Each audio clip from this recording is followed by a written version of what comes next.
one of the things about my homeland, Ireland, which is a welcoming, wonderful, magical, mystical land. It's a land of legends and of leprechauns. And one legend has it that at the end of every rainbow, you'll find a leprechaun and a pot of gold. Now, leprechauns are small, fairy-like creatures that bring you good luck, well-being, and happiness. And I remember my granddad said they were only about this size. But leprechauns bring you well-being and happiness. And also, they say that late at night, they say this back in the village, that late at night, if you're very lucky, and if you're very quiet, you can sometimes see leprechauns dancing on mushrooms. That's right, not smoking mushrooms, dancing on mushrooms. Especially when they are happy because leprechauns have reached out and helped someone in need. Leprechauns dancing on mushrooms, helping someone in need. Now that's a pretty rosy story, and as you move further and further away from the magic and from the mystery of your childhood, why, it's one you might not even believe. But one thing you can believe, though, is that you can bring the colours of the rainbow, you can bring the magic of the leprechaun, and you can bring the spirit of that Irish legend into your heart and into the heart of others when you reach out and help someone you know who's going through tough times today. The gift of GAB, goals, attitudes, behaviour.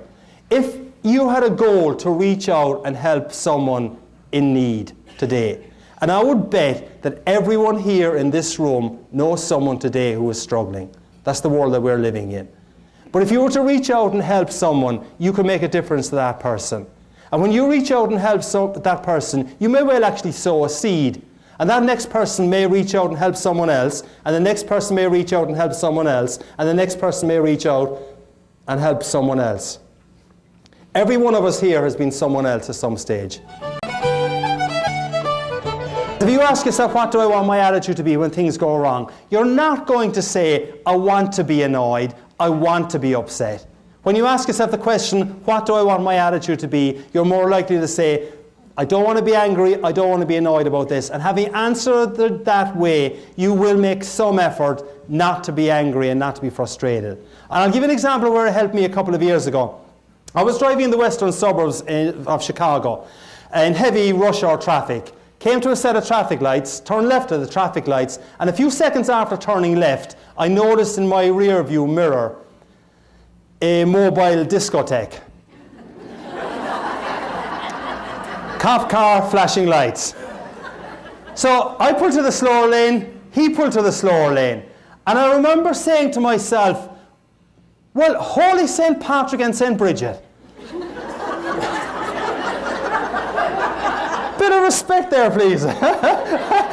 Holy St. Patrick and St. Bridget, what could that fine officer of the law want from an upstanding citizen like me? Now, that was the gist of what I was thinking. I may have said just one four-letter word. But for those of you whose mind is in the gutter, the word was oops. Which, as you all know, stands for uh-oh, police, stop. Right. So I pulled into a little small parking lot at the side of the road, and as I was pulling in, I said to myself, now why does he want to speak to me? And the only reason I could figure why he might want to speak to me was when I had turned left at the traffic lights. They were slightly red, but not by a whole lot now, mind you. So he is there on his computer checking me to see if in my case I'm a member of the Irish Republican Army, or even worse, a Cubs fan. Go White Sox! I have to tell you, depending on who I'm speaking to, I obviously try and put in a kind of an answer to that gets a reaction. But when I was speaking up near the Green Bay area a couple of years ago, I made the comment that the cop was checking to see if I was a member of the Irish Republican Army, or worse, a Packers fan. I didn't think I would get out of that room alive. So he was there checking my computer to see what my record was like. And I asked myself the question that I said you should ask when things go wrong. So I asked myself the question, what do I want my attitude to be? And I said, there's no point in being antsy and annoyed about this. He probably doesn't understand the concept of slightly red lights. So in my side mirror, I see him walking up towards me, and this being Chicagoland area, I prayed that he had an Irish name.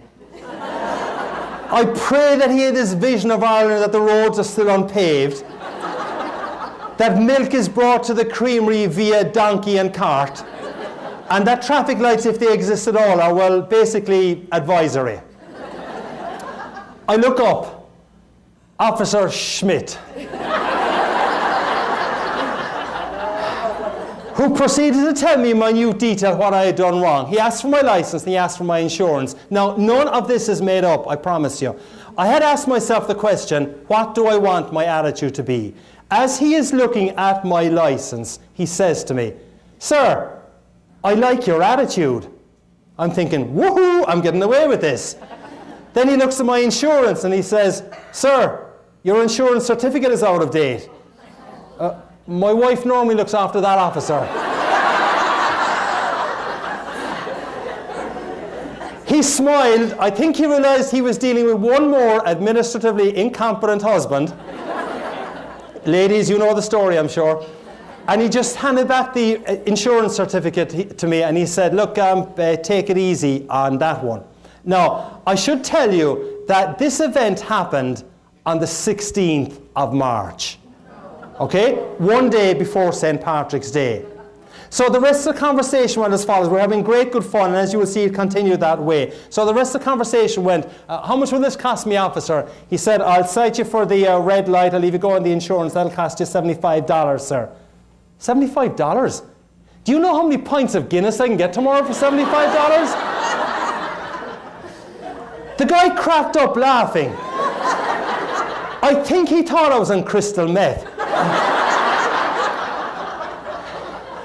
And he said to me, "Sir, if I was to cite you for the red light and the lack of insurance, this would be significantly more expensive. You'd have to go to a traffic court." So I said, "Thank you, I appreciate the break you're giving me."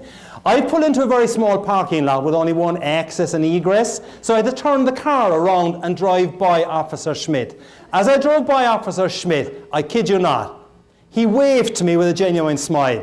That was how the conversation had gone. And I said, "This is crazy. This guy's waving to me with a genuine smile, and he's after fining me $75. And I waved back to him with a genuine smile, saying, "This is really crazy. He's fined me $75 and I'm waving back to him."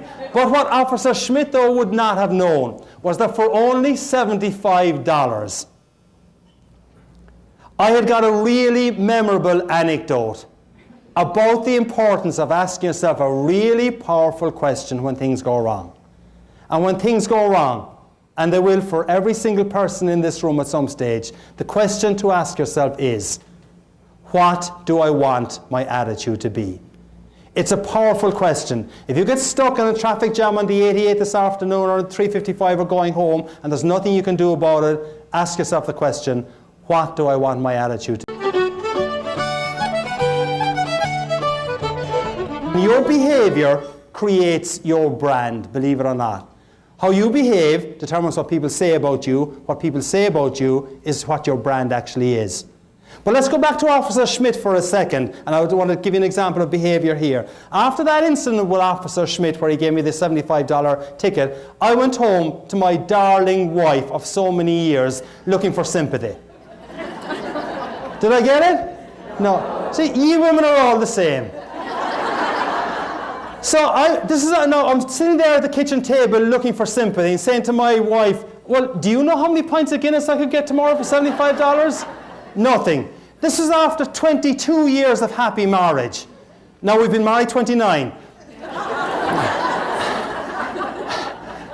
But after a couple of minutes, my wife comes over and she puts a piece of paper down on the kitchen table and she said, "I gave you that insurance certificate about 4 weeks ago.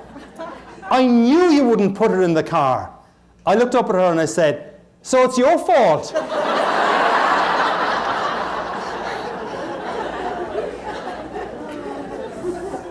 When I regained consciousness, the frying pan, as we call it back in Ireland, was in one hand, divorce papers in the other. But she didn't actually go through with the divorce proceedings though. But to this day though, and you men in the audience I know will be able to help me on this, I cannot convince my wife that it was her behaviour that was at fault. So if the men in the audience ever meet my darling wife, just kind of try and win my side of the argument for me. But that's obviously a goofball example about behaviour though. But your behaviour, as part of the gift of GAB, goals, attitudes, behaviour, creates your brand. There's one simple little thing that I suggest to people that will help you to create an even better brand experience and brand behaviour for the people that you work with. Each of you, I think, has got a program in front of you. Before you leave today, I'd like you to write down 3 words on that program. And maybe on a piece of paper, roughly the size of a credit card, write the 3 words down. And the 3 words I'd like you to write down that will make a difference to the gift of GAB that you bring to other people is, if you were to write down the 3 words that you would like people to say about you after they have dealt with you. Because they're the 3 words that effectively describe your brand. And if you were to write down those 3 words and say, those are the 3 words that I would like people to say about me after they've dealt with me, in whatever area, in that neighbourhood or in my workplace. If you were to tear out that little piece of paper and put it into your credit card wallet or into your purse, so that when you go to the supermarket tomorrow or you go to the gas station and you open your credit card and you see those 3 words, you can ask yourself, hey, have I been faithful to those 3 words today? Will the last person that I was speaking to on the phone or the person that's just left my office, would they describe me in those 3 words? It's a simple little practice that can make a big difference to you.